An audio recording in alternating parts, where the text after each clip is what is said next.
Okay, in this video I'm showing you how to sew a drink holder. I made two versions, one with elastic, one without. These are the measurements you'll need. Cut out your material, then you're going to hem the sides of the material like I'm showing you here. I iron the side hems just so it makes it easier to sew them down. Once you've done that, don't forget to do the lock stitch at the start and the end when you're sewing. Once that's all done, like I'm showing you here, I'm then going to fold them.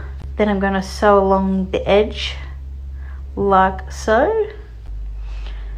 Once you've done that, then you're going to turn them out the right way.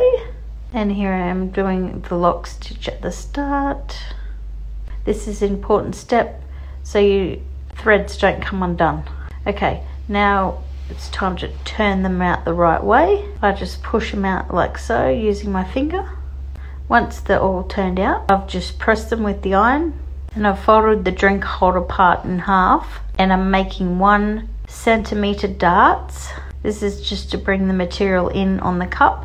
Put the ends inside each other, then I'm going to sew down the edge, sew on the handles, and like that, you're done. Give these babies a go. Cheers. Thanks for watching.